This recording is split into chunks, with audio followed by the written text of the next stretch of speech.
നമസ്കാരം. ഇന്നത്തെ ഡേ സ്പെഷ്യലിലേക്ക് സ്വാഗതം. ഇന്ന് നവംബർ 15. ഇന്ന് ദേശീയ പുനരുപയോഗ ദിനമാണ്.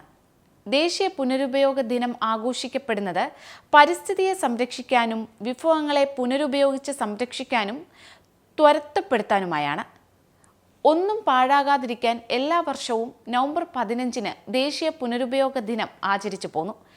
നിങ്ങളുടെ വീടിന് ചുറ്റും റീസൈക്കിൾ ചെയ്യാനും വീണ്ടും ഉപയോഗിക്കാനുമുള്ള കാര്യങ്ങൾക്കായി തിരയുന്നത് ദേശീയ റീസൈക്ലിംഗ് ദിനം ആഘോഷിക്കുന്നതിനുള്ള ഒരു നല്ല മാർഗമാണ്.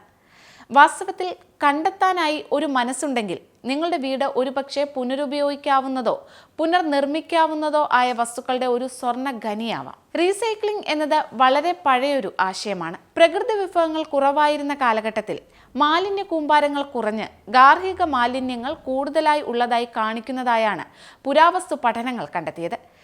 പുനരുപയോഗം ചെയ്തതോ പുനരുപയോഗിക്കാവുന്നതോ ആയ വിഭവങ്ങൾ കണ്ടെത്തുക എന്നത് മനുഷ്യ ചരിത്രത്തിൽ എല്ലായ്പ്പോഴും നിലനിൽക്കുന്ന ഒരു സംഭവമാണ്.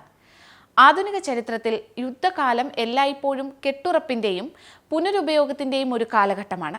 യുദ്ധസമയത്ത് മിക്ക സാധനങ്ങളും യുദ്ധത്തിലേക്കാണ് പോകുന്നത്. അതിനാൽ പൗരന്മാർ സാധാരണയായി തങ്ങൾക്ക് ആവശ്യമുള്ള വസ്തുക്കൾക്കായി വീണ്ടും ഉപയോഗിക്കുന്നതിനുള്ള നൂതനമായ വഴികൾ കണ്ടെത്തേണ്ടതുണ്ട്. കൂടാതെ സ്ക്രാപ്പ് മെറ്റലും സെക്കൻഡ് ഹാൻഡ് സാമഗ്രികളും യൂട്ടിലിറ്റികളായി മാറുന്നതോടെ സൈന്യത്തിന് വിഭവങ്ങളുടെ ഒരു കൂട്ടം തന്നെ സൃഷ്ടിക്കാൻ സഹായിക്കും. ബ്രിട്ടനിലെ നാഷണൽ സാൽവേജ് ക്യാമ്പയിനുമായുള്ള രണ്ടാം ലോക മഹായുദ്ധത്തിൽ നിന്നും salvage four victory campaign state സൈഡിൽ നിന്നുള്ള ഒരു ഉദാഹരണമാണ്.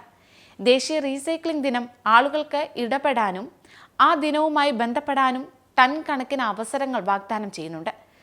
ഓരോ വ്യക്തിയും വ്യക്തിപരമായി അവരുടെ ഭാഗം ചെയ്യുന്നതോ അല്ലെങ്കിൽ ഒരു വിശാലമായ സമൂഹത്തിൽ അവബോധം വളർത്തുന്നതോ ആയാലും അത് ചെയ്യേണ്ട ദിവസമാണ് ഇത്. ദേശീയ റീസൈക്ലിംഗ് ദിനത്തിൽ പങ്കെടുക്കുന്നത് എളുപ്പമാണ്. കാരണം നിങ്ങൾ ഉപയോഗിക്കാത്ത ഇനങ്ങൾ കണ്ടെത്തി അത് പിന്നീട് നിങ്ങൾക്ക് ഉപയോഗിക്കാൻ പറ്റുന്ന എന്തെങ്കിലും തരത്തിലുള്ള സാധനങ്ങളാക്കുക എന്നത് വലിയൊരു കാര്യം തന്നെയാണ്. എല്ലാ ദിവസവും ഇങ്ങനെ എന്തെങ്കിലും ഒന്ന് കണ്ടെത്തുക എന്നത് തന്നെ ഒരു ചലഞ്ചായി ജീവിതത്തിൽ ഏറ്റെടുക്കുക. ഈ പ്രവൃത്തിക്ക് ദൈനംദിന പരിശ്രമവും അർപ്പണബോധവും ആവശ്യമാണ്. ഇന്നത്തെ ഡേ സ്പെഷ്യൽ ഇവിടെ പൂർണ്ണമാവുന്നു. നന്ദി.